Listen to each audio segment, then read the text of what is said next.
All right, so let's get straight into it. Check out the Cyberpunk headlines right here. Finally, the next major patch is actually happening. I have very good news about update 1.7. It has been way too long since the last major update, and we have this one right here. This has not gone according to plan for Cyberpunk.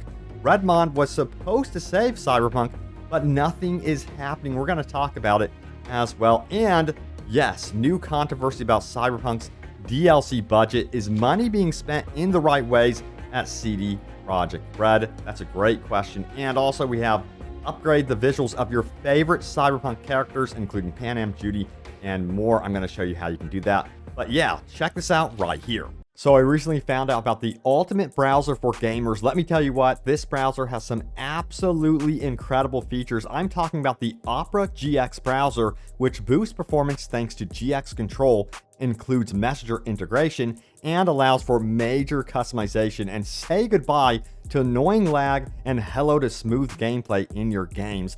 Opera GX allows you to limit the amount of CPU and RAM used by Opera GX, so you can keep everything else open on your PC without sacrificing performance. So what are you waiting for? Click the link in the description below to get started with Opera GX. And guess what? I put Opera GX to the test. I recorded a fragment of my gameplay while using a different browser, and it was laggy with noticeable frame rate drops. But when I switched to Opera GX and used GX Control, the difference was night and day. My gameplay was smooth and seamless. You can also use the network limiter to limit how much bandwidth the browser is using for those multiplayer gameplay sessions that require the best possible connection. And with messenger integration, you can log into your Twitch account directly from the sidebar and get notified when a streamer you follow goes live. But that's not all. You can also keep in touch with your friends and followers on Facebook Messenger, Discord, Telegram, WhatsApp, and much more. So don't forget to click the link in the description below to download Opera GX, which is now my favorite go-to browser with all these new amazing features. Check it out. So you're probably asking yourself, Robbie, what about update 1.7? So yeah, check it out right here. This was recently discovered. It says GeForce Now branch just got updated. It usually gets updates when a patch is ready to ship. And I did confirm this for myself as well. Yes, it has been updated, and they aren't wrong. Yes, usually big major updates do happen very quickly after GeForce Now is updated. Now, here's this follow-up right here. Let me zoom in a little bit more. It says usually in this case means pretty much always. Don't remember a time when we didn't get a patch soon after that branch gets updated within days. And it makes sense to only update that branch when a patch is ready. But you never know. It's not something official. Wise words from Drunken Lad. So again, yeah, this is not official from CD Projekt Red, but I'm going to bet that update 1.7 is going to be out here in early February. And I told you guys previously, that's what I would do if I was CD Projekt Red. I would aim for a February release for patch 1.7. We'll see what happens also with Phantom Liberty. I'm getting more curious about that release date now that we're getting things moving along. And you're probably wondering, yeah, what's going to happen with the player numbers for Cyberpunk 2077. Right now, we're sitting at around about 30,000 concurrent peak for 24 hours, which is actually pretty good considering that nothing much is going on for Cyberpunk except for the mods. And mentioning mods, we have to talk about one issue that is beginning to stir up within the Cyberpunk community. Honestly, I was hoping that Redmod, which was introduced by CD Projekt Red, would be an absolute lifesaver and basically Skyrim Cyberpunk 2077 in terms of the modding world. Don't get me wrong, there's really cool stuff being done with mods, but right now something interesting is happening with Redmod.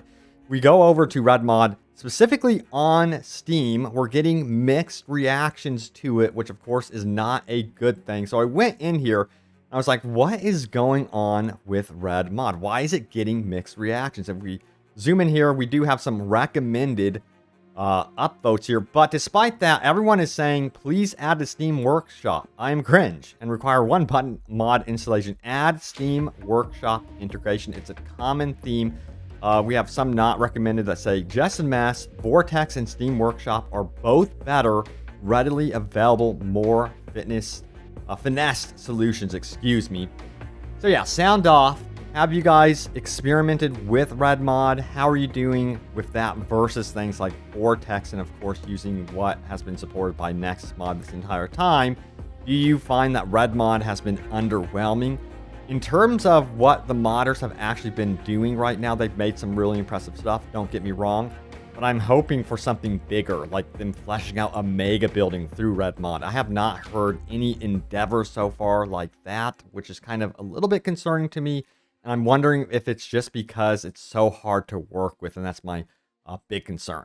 All right, so we have some more controversies about how CD Projekt Red is spending their money towards expansions and, of course, talent to develop these bigger expansions and DLC. So check this out. This is a thread right here. It says, I read Phantom Liberty is CD Projekt Red's biggest budget DLC ever. This comes from Essie Ball, who says this, could it be partly explained by the return of Keanu Reeves and the addition of Idris Elba?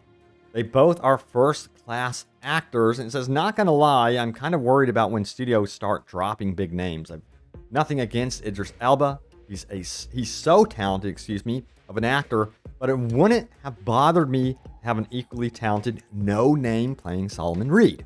We grew to love the voices behind Fem Mask V, Jackie, Judy Panham, etc. They're extremely talented. It always feels like the money could have been better spent, more missions, features, locations, etc. And you know what? I do kind of understand where he is coming from here. I do get that concern that you would think that hiring such a high-profile celebrity would cost a lot of money, and that would also take away from potential, building up the DLC in other ways and hiring an entire team that could have, fleshed out other parts of the game. But we have some interesting takes on this and replies.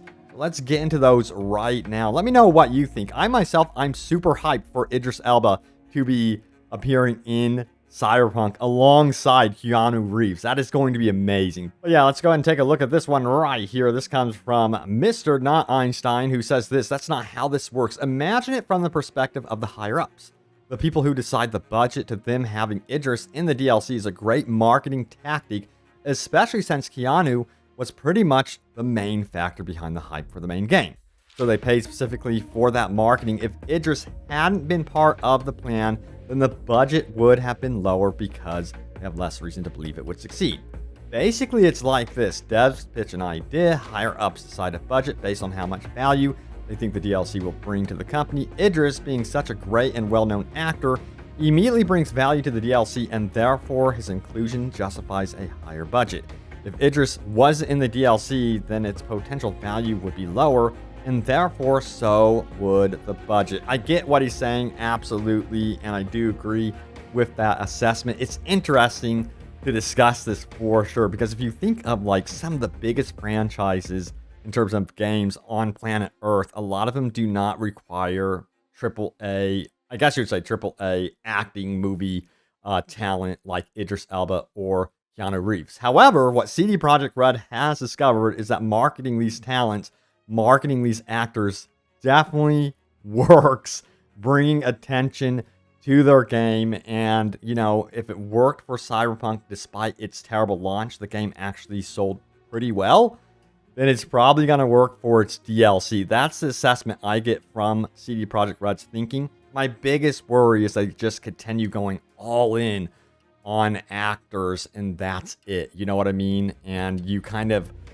ruin the potential of having nameless talent emerge, which I always love to hear about new talents. I mean, just think about, Troy Baker. He wouldn't exist if, say Naughty Dog was like, we're going straight for an actor for this one. We're not hiring someone that's kind of unknown, I guess you would say. Maybe Troy Baker was becoming more and more famous during that time, but I know him as Joel for sure, at least in the gaming space. And I honestly want that trend to continue where we have new emerging voice actors. That's just my thing. Again, I'm super hyped and kind of torn about this whole discussion because, yeah, I can't wait to see what Idris Elba does in, of course, Phantom Liberty. I'm a huge fan, again, of his music. Get him to do some music as well for the, the brand new Growl FM station. That would be really, really cool. Now, we have this interesting discussion right here. It says, things I want in patch 1.7. This is great. This comes from Equinox. 145, who goes on to say this: better character animations. You can still see the shadow of your character and how janky it looks. That definitely needs to be fixed. More takedown animations. I would love to see that. Weapon item inside abandoned car trunks. If you can open abandoned car trunks, why not put some loot inside as well? More weapon customizations. Muzzle plus scope ain't cutting it, chief.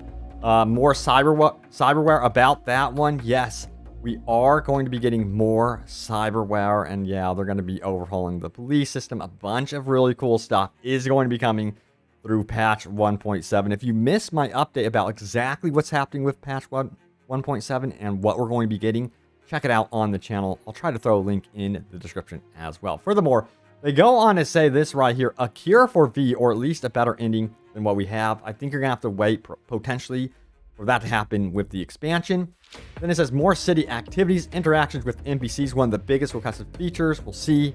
After that, they haven't really mentioned anything. Resetting attributes, not just perks. Space casino mission. What else did I miss? So, yeah, I don't think we'll get a space casino mission with update 1.7. Remember, this is a free update.